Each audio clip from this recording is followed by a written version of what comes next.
So once again, good morning to all. Today's class we are going to discuss about stress at a point. So this is really a very important topic. Very important topic on stress at a point. So basically, stress is nothing but internal resistive force or F P by area of cross section. അതായത് ഇങ്ങനെ ഒരു object ഉണ്ടെങ്കിൽ okay ഈ ഒബ്ജക്റ്റിന്റെ ഈ സർഫസിലാണ് ഞാൻ ഈ പറയുന്ന പി എന്നുള്ള ഫോഴ്സ് കൊടുക്കുന്നത് എങ്കിൽ so this is the area അല്ലെ ഇൻവോൾവ്. ഈ ഫോഴ്സ് ആക്ട് ചെയ്യുന്ന ഏരിയ എന്ന് പറയുന്നത് ഈ സർഫസ് ആണ് അല്ലെ. സോ ഈ സർഫസിൽ നിന്ന് ഉണ്ടാകുന്ന റെസിസ്റ്റിംഗ് ഫോഴ്സ് പെർ ഏരിയയാണ് സ്ട്രെസ് എന്ന് പറയുന്ന എലമെന്റ് എന്ന് പറയുന്നത്. ഓക്കെ, സോ ഇവിടെ ഒരു പ്രശ്നം എന്താണെന്ന് വെച്ചാൽ ആക്ച്വലി ഇത് ഈ ഒരു പോയിന്റിലാണ് ഇതിന്റെ പോയിന്റ് ഓഫ് കോണ്ടാക്ട് എന്ന് പറയുന്നത്. പോയിന്റ് ലോഡാണ് ഈ കൊടുത്തിരിക്കുന്നത്. അപ്പൊ ഈ ഒരു ലോഡ് കൊടുക്കുന്ന സ്പെസിഫിക് പോയിന്റിൽ അതിന് ദൂരെയുള്ള വേറൊരു പോയിന്റ് നോക്കുകയാണെങ്കിൽ ജനറലി സ്ട്രെസ്സിന് വേരിയേഷൻ ഉണ്ടാവും. സ്ട്രെസ് ഒരു വേരിയേഷണൽ ആയിട്ടുള്ള ഒരു കാര്യമാണ്. സോ സ്വാഭാവികമായിട്ട് ഇവിടെ ഈ പോയിന്റിൽ കൂടുതൽ സ്ട്രെസ് ഉണ്ട്. ഞാനിപ്പോ ഇവിടെ ഒരു ഫോഴ്സ് യൂസ് ചെയ്ത് കഴിഞ്ഞാൽ ഞാൻ ശരിക്ക് സ്ട്രെസ് എന്ന് പറയുന്നത് ഈ സർഫസിന്റെ സ്ട്രെസ് എന്ന് പറയുന്നത് ദിസ് ബൈ ഈ ഏരിയ ആണ്. ഈ ഫോഴ്സ് ഡിവൈഡഡ് ബൈ ഇത്രയും ഏരിയ ആണ്. പക്ഷെ ഇതിൽ ഓരോ പോയിന്റ്സ് നോക്കുകയാണെങ്കിൽ അതിന് ഡിഫറെന്റ് ആയിരിക്കും. കാരണം ഈ പോയിന്റിൽ കൂടുതൽ സ്ട്രെസ് മാഗ്നിറ്റ്യൂഡ് വൈസ് കൂടും. ഓക്കെ, സോ അങ്ങനത്തെ കേസിൽ പറയുമ്പോൾ നമ്മൾ ഈ പറയുന്നത് വെറും ആവറേജ് സ്ട്രെസ് ആണ്. മൊത്തം ഈ ഒരു സർഫസിൽ ഏകദേശം ആക്ട് ചെയ്യുന്ന ഒരു സ്ട്രെസ് ആണ് നമുക്ക് പറയുന്നത്. ഇപ്പൊ ഇങ്ങനത്തെ ഒരു ഷേപ്പുള്ള ഒരു ട്യൂബ്, ഓക്കെ, അപ്പൊ ഇതിന്റെ മുകളിൽ ഏതെങ്കിലും ഒരു പോയിന്റിൽ ഫോഴ്സ് ആക്ട് ചെയ്യുകയാണെങ്കിൽ മൊത്തം ഫോഴ്സ് ബൈ ഏരിയ എന്ന് പറയുന്നത് നമുക്ക് ചെറിയൊരു വാല്യൂ അല്ലെങ്കിൽ ആ മാഗ്നിറ്റ്യൂഡ് വ്യത്യാസം. പക്ഷെ ഇതിന്റെ ഈ സ്ട്രെസ് എന്ന് പറഞ്ഞതിന്റെ എഫക്റ്റ് ചിലപ്പോൾ ഡയറക്റ്റ് ഈ പോയിന്റിൽ വളരെ അധികമായിരിക്കും. ഇപ്പൊ ഞാൻ 10 ന്യൂട്ടൺ ഫോഴ്സ് ഇവിടെ കൊടുക്കുകയാണെങ്കിൽ ആ 10 ന്യൂട്ടൺ ഫോഴ്സില് മൊത്തം ഞാൻ സ്ട്രെസ് കാൽക്കുലേറ്റ് ചെയ്യുമ്പോൾ ഓക്കെ ഒരു ആ മെറ്റീരിയലിന് പൊട്ടാതെ ഇരിക്കാനുള്ള സ്ട്രെസ് ഉണ്ട്. എന്നാൽ ഈ ഒരു പ്രത്യേക സെക്ഷനിൽ അത്രയും ഫോഴ്സ് ചിലപ്പോ അതിന് ഇൻടേക്ക് ചെയ്യാൻ പറ്റണമെന്നില്ല. സോ അങ്ങനത്തെ കോംപ്ലക്സ് ഷേപ്സ് വരുമ്പോഴാണ് നമുക്ക് ഓരോ പോയിന്റിലെയും സ്ട്രെസ്സിനെ പറ്റി ക്ലിയർ ആയിട്ട് മനസ്സിലാക്കേണ്ടത്. Okay, so stress at a point എന്ന് പറയുന്നതിന്റെ ഇമ്പോർട്ടൻസ് എന്ന് പറയുന്നത് അവിടെയാണ്. ഓക്കെ, സോ അപ്പൊ അതിലാദ്യം ഞാൻ ജസ്റ്റ് പറയുകയാണെങ്കിൽ ഇപ്പൊ ഇങ്ങനെ ഒരു ഒബ്ജക്റ്റ് ഉണ്ട്. ഓക്കെ, ഈ ഒരു ഒബ്ജക്റ്റില് 3-4 പോയിന്റ്സിൽ നിന്ന് F1, F2, F3, F4 എന്ന് പറഞ്ഞിട്ടുള്ള 3-4 ഫോഴ്സസ് ചിലപ്പോ റിയാക്ഷൻസ് ആവും. ഹിഞ്ചർ സപ്പോർട്ട് അല്ലെങ്കിൽ റോളർ സപ്പോർട്ട് അങ്ങനെ എന്തെങ്കിലും ഒരുപാട് ഫോഴ്സസ് റിയാക്ഷൻസും ഇതിലേക്ക് വരുന്നുണ്ട്. ഓക്കെ, അപ്പൊ ഞാൻ ഈ ഒരു ഒബ്ജക്റ്റിന്റെ ഒരു ചെറിയ എലമെന്റ് മാത്രം ഞാൻ എടുക്കുകയാണെങ്കിൽ ഇതിന്റെ ഒരു ചെറിയ എലമെന്റ് എന്ന് പറയുമ്പോൾ ഈ ഒരു എലമെന്റ് മാത്രം ഞാൻ എടുക്കുകയാണ്.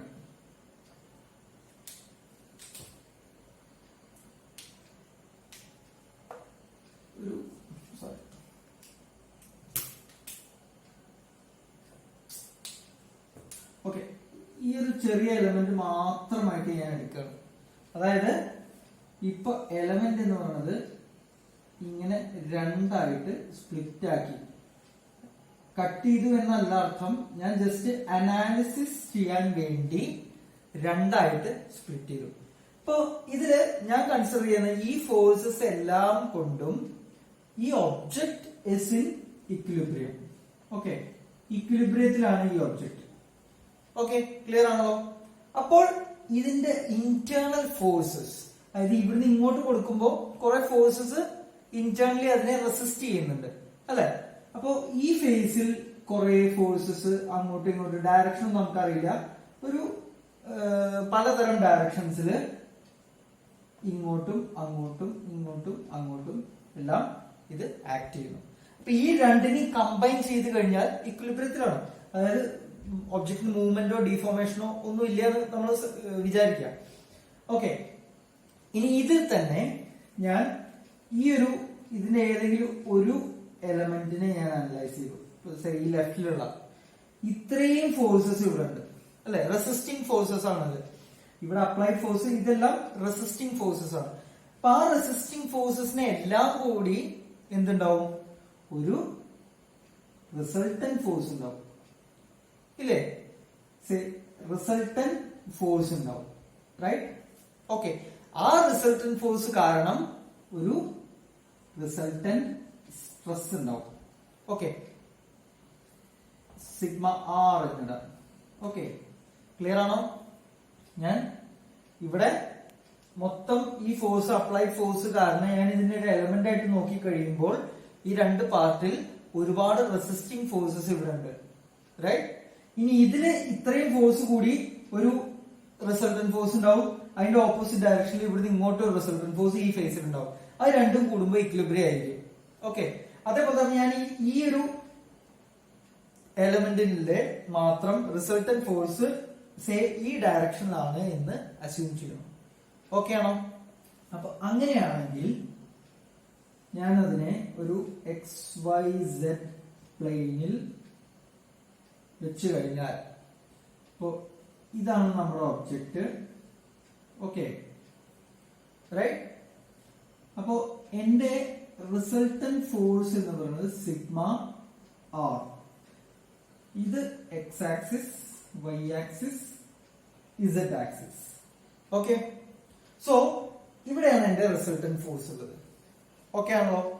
ഇനി അടുത്ത കേസ്, ഈ പോയിന്റിൽ ഈ പോയിന്റ് എന്ന് പറയുന്നത് ഈ റിസൾട്ടന്റ് ഫോഴ്സ് ആക്ട് ചെയ്യുന്ന പോയിന്റിനെയാണ് O എന്ന് ഞാൻ പറയുന്നത്. അപ്പൊ stress at a point O ആണ് ഞാൻ ഇനി കണ്ടുപിടിക്കാൻ പോകുന്നത്, ഡിഫൈൻ ചെയ്യാൻ പോകുന്നത്. ഓക്കെ, അപ്പൊ ഈ ഒരു പോയിന്റിൽ, ഓക്കെ, അപ്പൊ ഇത്രയും ക്ലിയർ ആണല്ലോ? സോ ഈ ഒരു പോയിന്റിൽ, O എന്നുള്ള പോയിന്റിൽ എന്ത് സംഭവിക്കുന്നു? ഒരു റിസൾട്ടന്റ് ഫോഴ്സ് ഉണ്ട്. ആ റിസൾട്ടന്റ് ഫോഴ്സ് കാരണം ഒരു റിസൾട്ടന്റ് സ്ട്രെസ് ആക്ട് ചെയ്യുന്നുണ്ട് അതേ ഡയറക്ഷനിൽ തന്നെ. ഓക്കെ, സോ ഇതിനെ ഞാൻ എന്ത് ചെയ്തു? റിസോൾവ് ചെയ്തു. എങ്ങനെ റിസോൾവ് ചെയ്യാം? മെക്കാനിക്സ് നമ്മൾ പഠിച്ചതാണ്. എക്സിന്റെയും വൈന്റെയും ഡയറക്ഷനിലേക്ക് മാറ്റാറുണ്ട് അല്ലെ? ഇവിടെ 3 ആക്സിസ് ഉള്ളത് കൊണ്ട് സെഡിന്റെ ഡയറക്ഷനിൽ കൂടി ഞാൻ ഇതിനെ മാറ്റണം. അപ്പൊ എന്തായി? ഇവിടെ സിഗ്മ റിസൾട്ടന്റിന്റെ എക്സ് കമ്പോണന്റ് ആണ്. അതിനെ ഞാൻ സിഗ്മ എക്സ് എന്ന് വിളിച്ചു. ഓക്കെ, ഈ ഡയറക്ഷനിലേക്ക്, Z ഡയറക്ഷനിലേക്കുള്ളതിനെ സിഗ്മ Z എന്ന് വിളിച്ചു. ഇതിനെയോ സിഗ്മ Y എന്ന് വിളിച്ചു. ഓക്കെ, ക്ലിയർ ആണല്ലോ? ഒരു കാര്യം കൂടി ഉണ്ട്. ഇത് ഈ O എന്ന പോയിന്റ് എങ്ങോട്ടാണ് ഫേസ് ചെയ്യുന്നത്? ഈ എക്സ് പ്ലെയിനിന്റെ ഡയറക്ഷനിലേക്കാണ് ഇതിനെ പ്ലേസ് ചെയ്യുന്നത് അല്ലെ? അപ്പൊ അതുകൊണ്ട് എക്സ് പ്ലെയിനിൽ എക്സ് ഡയറക്ഷനിലേക്ക് ഫേസ് ചെയ്യുന്ന സ്ട്രെസ് ആണ് ഇത്. അപ്പോ ഈ എക്സ് പ്ലെയിനിൽ എക്സ് ഡയറക്ഷനിൽ. ഓക്കെ, അപ്പൊ നേരെ മറിച്ച് Y ആണെങ്കിലോ, ഇത് എക്സ് പ്ലെയിനിൽ Y ഡയറക്ഷനിലേക്ക് ഫേസ് ചെയ്യുന്നു. ഓക്കെ, ഇവിടെയോ സിമിലർലി ഇവിടെ എക്സ് പ്ലെയിനിൽ Z ഡയറക്ഷനിൽ ഫേസ് ചെയ്തു. ക്ലിയർ ആവുന്നുണ്ടോ? അതായത് നമ്മള് ഒരു എലമെന്റ് O എന്നുള്ള ഒരു എലമെന്റിൽ ഈ ഫേസിലേക്ക് ഫേസ് ചെയ്യുമ്പോൾ, അതായത് എക്സ് പ്ലെയിനിലേക്ക് ഫേസ് ചെയ്യുമ്പോൾ ഈ റിസൾട്ടന്റിനെ നമ്മൾ 3 ആക്കി റിസോൾവ് ചെയ്തു. ഒന്ന് വൈയിലും എക്സിലും സെഡിലും ഡയറക്ഷനിലും. ഓക്കെ, അപ്പൊ ഈ എക്സ് ഡയറക്ഷനിൽ എക്സ് പ്ലെയിനിൽ ഉള്ള സ്ട്രെസ് ആണ് sigma X x, sigma x y, sigma x z. ഇനി ഇതിലും വീണ്ടും ഒരു ചേഞ്ച് എന്ന് പറയാം. സിഗ്മ എക്സ് എക്സ് എന്ന് പറയുന്നത് നമ്മൾ ഈ ഒരു ഏരിയയാണ് നമ്മുടെ കൺസിഡർ ചെയ്യുന്നത് അല്ലെ. അപ്പൊ ഈ ഏരിയക്ക് പെർപെൻഡിക്കുലർ ആയിട്ടാണ് ഈ സിഗ്മ എക്സ് എക്സ് എന്ന് പറയുന്നത്. ക്ലിയർ ആണല്ലോ? ഓക്കെ, പെർപെൻഡിക്കുലർ ആയിട്ട് ആക്ട് ചെയ്യുന്നു. സോ ഇത് നോർമൽ സ്ട്രെസ് ആണ്. നോർമൽ സ്ട്രെസ് ആണ്. നോർമൽ സ്ട്രെസ് എന്താണെന്ന് മനസ്സിലായല്ലോ? നോർമൽ സ്ട്രെസ് എന്ന് പറഞ്ഞാൽ ഒരു ഏരിയക്ക് പെർപെൻഡിക്കുലർ ആയിട്ട് ആക്ട് ചെയ്യും. എന്നാൽ ഈ എക്സ് വൈ എന്നുള്ള ഇത് നോക്കുക, ഇത് ഈ ഒരു ഏരിയക്ക് പാരലൽ ആയിട്ടുള്ള ഫോഴ്സ് ആണ് അല്ലെ. പെർപെൻഡിക്കുലർ പാരലൽ ആണ്. അപ്പൊ നമ്മൾ അത് എന്ത് സ്ട്രെസ് ആവും വരിക? ഷിയർ സ്ട്രെസ് ആയിരിക്കും. പാരലൽ ആയിട്ട് വരുമ്പോൾ ഷിയർ സ്ട്രെസ്. അപ്പൊ ഇതിനെ നമ്മൾ ടോ എക്സ് വൈ എന്ന് പറയാം. ഇനി സെഡ് ഡയറക്ഷനിലേക്കോ? സെഡ് ഡയറക്ഷനിലും ഇതെന്താണ്? ഈ ഒരു സർഫസിന് പാരലൽ ആണ്. അപ്പൊ ഇവിടെയും നോർമൽ അല്ല, ഇത് ടോ എക്സ് സെഡ് എന്ന് പറയുന്ന ഷിയർ സ്ട്രെസ്. ഇതിനെ നെയിം ചെയ്യുന്നത് എങ്ങനെയാണ്? ഇത് normal stress in x plane and x direction. Okay, ഇനി ഇതോ shear stress in x plane y direction, shear stress in x plane z direction. Okay, അപ്പൊ ഇതില് മൊത്തം എത്ര സ്ട്രെസ് ആയി? എക്സ് പ്ലെയിനിന്റെ കേസ് എടുത്തു കഴിഞ്ഞാൽ എക്സ് പ്ലെയിനിന്റെ കേസ് എടുത്തു കഴിഞ്ഞാൽ ഒരു നോർമൽ സ്ട്രെസ്സും 2 ഷിയർ സ്ട്രെസ്സും. അപ്പൊ മൊത്തം 3 സ്ട്രെസ്സസ് ഉണ്ട് എക്സ് പ്ലെയിനിൽ. ഇനി ഇതേപോലെ വൈ പ്ലെയിൻ, അതായത് ഞാൻ ഇതേ ഒബ്ജക്റ്റിനെ പോയിന്റ് മാറ്റുന്നില്ല, ഈ പോയിന്റ് മാറ്റാതെ ഞാൻ ഇതിനെ ജസ്റ്റ് വൈ പ്ലെയിനിലേക്ക് ഇതിനെ ഫിക്സ് ചെയ്യുന്നു. പോയിന്റ് അതേ പോയിന്റ് ആണ്, പക്ഷെ ഈ മെമ്പറിനെ വൈ പ്ലെയിനിലേക്ക് ഫേസ് ചെയ്ത് നിർത്തുക എന്ന് വിചാരിക്കുക. ഓക്കെ, ഇത് വീണ്ടും എക്സ് സെഡ് വൈ. ഓക്കെ, ഞാനിത് ഇങ്ങനെ കീപ്പ് ചെയ്തു. Again point is not changed. അതായത് ഈ ഒരു ഒബ്ജക്റ്റ് വൈ പ്ലെയിനെ ഫേസ് ചെയ്ത് നിർത്തുകയാണ്. അപ്പൊ അവിടെയും ഇതേപോലെ സിഗ്മ ആർ ഏതോ ഒരു ഡയറക്ഷനിൽ ഉണ്ട് എന്ന് വിചാരിക്കാം. അതിനെ നമ്മൾ റിസോൾവ് ചെയ്യുമ്പോൾ സിഗ്മ നോർമൽ ആയിട്ട് വൈ പ്ലെയിനിൽ വൈ ഡയറക്ഷനിൽ. ഓക്കെ, എക്സ് പ്ലെയിനിലോ ഇത് ഈ ഒരു ഏരിയക്ക് പാരലൽ ആയിട്ടുള്ള ഫോഴ്സ് ആണ് വരുന്നത്. അപ്പോ ഷിയർ സ്ട്രെസ് ആണ് വരിക. ഏത് പ്ലെയിനിലാണത്? വൈ പ്ലെയിനിൽ എക്സ് ഡയറക്ഷൻ അല്ലെ, വൈ പ്ലെയിനിൽ എക്സ് ഡയറക്ഷൻ.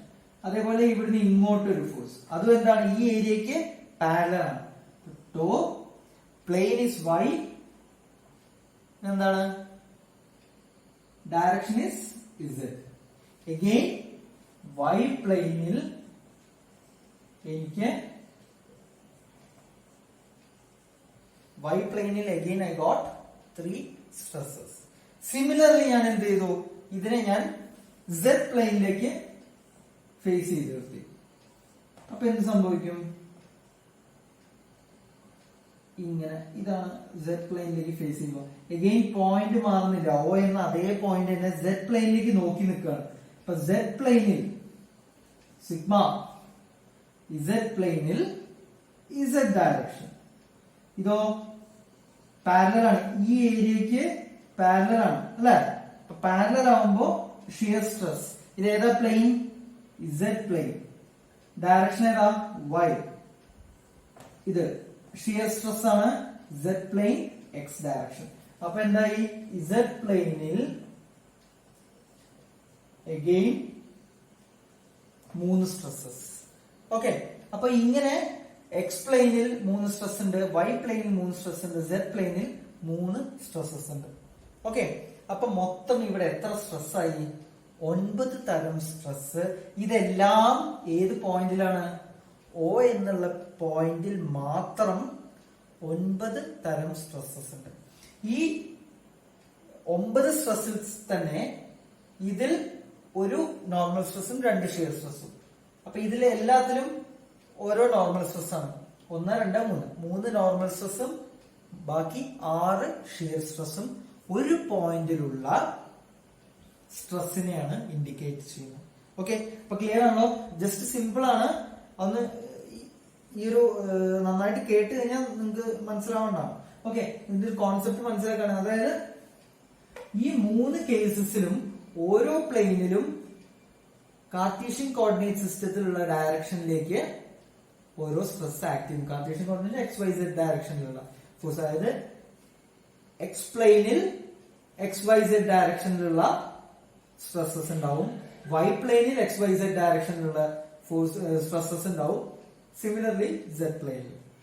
ഓക്കെ, സോ ഇതിൽ നിന്ന് നമ്മൾ സമ്മറൈസ് ചെയ്യുന്നത് എന്താണെന്ന് വെച്ചാൽ സിഗ്മ എന്ന് പറയുന്ന സ്ട്രെസ്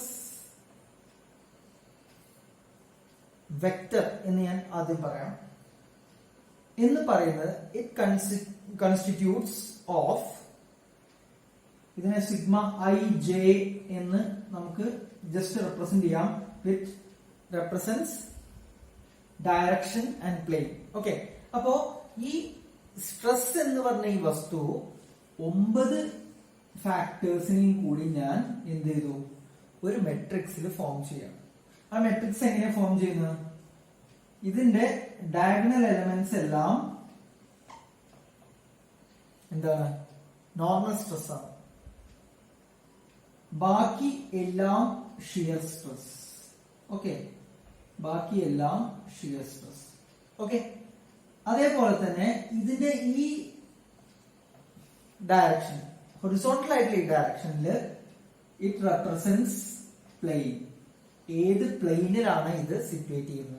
അപ്പൊ XYZ എന്നുള്ള പ്ലെയിൻ ആണ് വരിക. അപ്പൊ ആദ്യം നമ്മൾ റെപ്രസെന്റ് ചെയ്യുന്നത് പ്ലെയിൻ ആണ്. എല്ലാത്തിന്റെയും ആദ്യത്തെ സഫിക്സ് പ്രിഫിക്സ് എന്ന് പറയുന്നത് X ആണ്. ഓക്കെ, അപ്പൊ രണ്ടാമത്തെ എന്താണ്? എല്ലാതും Y ആവും. മൂന്നാമത്തതോ എല്ലാം Z ആവും. ഓക്കെ, ഇനി രണ്ടാമത്, അതായത് ഇതിന്റെ ഇങ്ങനെ നോക്കുകയാണെങ്കിൽ ദാറ്റ് റെപ്രസെന്റ്സ് ഡയറക്ഷൻ. ഓക്കെ, ഏത് ഡയറക്ഷനിലേക്കാണ് ആക്ട് ചെയ്യുന്നത്? അപ്പോ ഇതും XYZ എന്ന് പറഞ്ഞിട്ട് കൊടുത്താൽ മതി. വീണ്ടും X X X, Y Y Y, Z Z Z. Okay, അപ്പൊ ഇതാണ് നമ്മൾ നേരത്തെ കണ്ട ഓരോ പ്ലെയിനിലും അതാത് ഡയറക്ഷനിൽ ആക്ട് ചെയ്യുന്ന 9 തരം സ്ട്രെസ്സസ്. ഇത് plane, X plane, Y plane, Z plane. ഇത് X direction, Y direction, Z direction എന്നുള്ള ഫോർമാറ്റിൽ എഴുതുകയാണ്. ഇത് ഈ സിഗ്മ എക്സ് എക്സിന് പകരം sigma X X is equal to sigma X തന്നെയാണ്. Sigma Y Y equal to sigma Z ആണ്. Sigma Z Z equal to sigma Y sigma Z. അതായത് 2 സഫിക്സോ പ്രിഫിക്സോ whatever it may be അത് നമ്മൾ use ചെയ്യേണ്ട ആവശ്യമില്ല, അല്ലാത്തതും കാണാറുണ്ട്. ഓക്കെ, സോ ഇപ്പൊ ഞാൻ പറഞ്ഞു ഇങ്ങനെ 9 തരം ഫാക്ടേഴ്സ് ആണ് ഒരു സ്ട്രെസ്സിനെ ഡിറ്റർമൈൻ ചെയ്യുന്നത്. അപ്പോ ബേസിക്കലി സ്ട്രെസ് എന്ന് പറയുന്നത് എന്താണ്? അതിനെ ഡിറ്റർമൈൻ ചെയ്യുന്ന വസ്തുക്കൾ എന്തൊക്കെയാണ്? ഒന്ന് അതിന്റെ മാഗ്നിറ്റ്യൂഡ്, അല്ലെ? മാഗ്നിറ്റ്യൂഡ് എന്ന് പറയുന്നത് ഡെഫിനറ്റ്ലി എന്തൊരു പ്രോപ്പർട്ടിയും ഡിപ്പെൻഡ് ചെയ്യുന്നതാണ്. ഓക്കെ, ഇവിടെ മാഗ്നിറ്റ്യൂഡ് മാത്രമല്ല, അത് ഏത് ഡയറക്ഷനിലാണ് ആക്ട് ചെയ്യുന്നത് എന്നതും കൂടി ഡിറ്റർമൈൻ ചെയ്യണം. അപ്പൊ എന്തായി? മാഗ്നിറ്റ്യൂഡും ഡയറക്ഷനും കൂടി it's generally called as a vector, അല്ലെ? എന്നാൽ ഇവിടെ ഡയറക്ഷൻ മാത്രമല്ല, ഡയറക്ഷൻ മാത്രമായാൽ ഫുള്ളി സ്പെസിഫൈഡ് ആവില്ല സ്ട്രെസ്. സോ അതുകൊണ്ട് എന്താണ് ഇവിടെ അത് ഏത് പ്ലെയിനിൽ ആക്ട് ചെയ്യുന്നു എന്നുകൂടി നമ്മൾ അറിഞ്ഞിരിക്കണം. ഓക്കെ, അപ്പോ ഇത് ഏത് പ്ലെയിനിലാണ് ആക്ട് ചെയ്യുന്നതെന്ന് കൂടി അറിഞ്ഞിരിക്കണം. അപ്പൊ മാഗ്നിറ്റ്യൂഡും ഡയറക്ഷനും പ്ലെയിനും ഡിപ്പെൻഡ്സ് ഓൺ സ്ട്രെസ്, അല്ലെങ്കിൽ സ്ട്രെസ്സിനെ ഡിപ്പെൻഡ് ചെയ്യുന്ന 3 ഫാക്ടേഴ്സ് ആണ്. ഇതുകൊണ്ടാണ് ഇതിനെ സ്ട്രെസ്സിനെ tensor, stress is a tensor എന്ന് പറയുന്നത്. സ്ട്രെസ് ഈസ് എ വെക്ടർ എന്ന് കേൾക്കാം. വെക്ടർ എന്ന് ഉദ്ദേശിക്കുന്നത് മാഗ്നിറ്റ്യൂഡ് മാത്രം ഡിപ്പെൻഡ് ചെയ്യുന്ന അല്ല എന്നുള്ളതുകൊണ്ടാണ്. Actually it's a tensor. Tensor എന്ന് പറഞ്ഞ ഒരു മാത്തമാറ്റിക്കൽ ഓറിയന്റേഷൻ ആണ് ആ ടെൻസറിൽ ആണ് നമ്മൾ എന്തൊക്കെ ഫാക്ടേഴ്സ് ഡിപ്പെൻഡ് ചെയ്യുന്നു ഒരു എലമെന്റിനെ എന്ന് സിമ്പിൾ ആയിട്ട് നിങ്ങൾക്ക് മനസ്സിലാക്കാൻ ദാറ്റ്സ് എനഫ്. ഓക്കെ, അപ്പൊ എന്തൊക്കെ കാര്യങ്ങൾ. അപ്പൊ ടെൻസർ എന്ന് പറയുന്നത് സ്കെയിലർ എന്ന് പറയുന്നത് ആക്ച്വലി ഒരു ടെൻസർ തന്നെയാണ്. ടെൻസർ ആണ് ഓഫ് റാങ്ക് 0. വെക്ടർ എന്ന് പറയുന്നതും ടെൻസർ ഓഫ് റാങ്ക് 1. ഓക്കെ, ഇതിന്റെ മുകളിലുള്ളതിനെയാണ് ജനറലി ടെൻസേഴ്സ് എന്ന് നമ്മൾ പറയാറുള്ളത്. അപ്പോ സ്ട്രെസ് എന്ന് പറയുന്നത് ആക്ച്വലി ടെൻസർ റാങ്ക് 2-ലുള്ളതാണ്. അതായത് ഈ 2 എന്ന് പറയുന്നത് എന്താണ്, മാഗ്നിറ്റ്യൂഡ് കൂടാതെ 2 എലമെന്റ്സ് ഡിപ്പെൻഡ് ചെയ്യുന്ന ഒരു പ്രോപ്പർട്ടി ഉള്ള ഒരു വസ്തു, ഒരു പ്രോപ്പർട്ടി ആണ് സ്ട്രെസ് എന്ന് പറയുന്നത്. അത് എന്തൊക്കെയാണ്, പ്ലെയിനും ആൻഡ് ഡയറക്ഷൻ. സോ ഇപ്പൊ ഇത്രയും കാര്യങ്ങൾ നിങ്ങൾക്ക് വളരെ ബേസിക് ആയിട്ട് നിങ്ങൾക്ക് അറിയില്ല. ഈ സ്ട്രെസ്സിന്റെ tensor matrix, stress tensor matrix എന്താണ് എന്നുള്ളത് ആണ് ഞാൻ എക്സ്പ്ലെയിൻ ചെയ്തതിലൂടെ. ഈ 9 ഫാക്ടേഴ്സും നിങ്ങൾക്ക് കൺഫേം ആയിട്ട് ഏതൊരു നേരത്തും എഴുതാൻ പറ്റുന്ന രീതിയിൽ നിങ്ങൾക്ക് മനസ്സിലാക്കിയിരിക്കണം. Okay, this is very very important. Okay, tensor stress at a point എന്ന് ക്വസ്റ്റ്യൻ വരാം. അതല്ലെങ്കിൽ why stress is called as a tensor എന്നെല്ലാം വരുമ്പോൾ നമ്മൾ ഇതിന്റെ കോൺസെപ്റ്റും ഇതിന്റെ ഈ പറഞ്ഞ കാര്യങ്ങളുമാണ് നമ്മൾ എക്സാമിന് എഴുതേണ്ടത്. ഓക്കെ, ഇത് വളരെ ബേസിക് ആയിട്ടുള്ള കാര്യമേ ആയിട്ടുള്ളൂ. നമ്മൾ ഇനിയും will go deep into the subject. ഒരുപാട് കാൽക്കുലേഷൻസും മെട്രിക്സും കാര്യങ്ങളും സോൾവ് ചെയ്യാനുള്ളതാണ് ഇനി വരുന്നത്. പക്ഷെ അതിന്റെ എല്ലാം ബേസ് എന്ന് പറയുന്നത് ഇതാണ്. Okay, hope you understood. Okay, we'll continue with another lecture. Okay.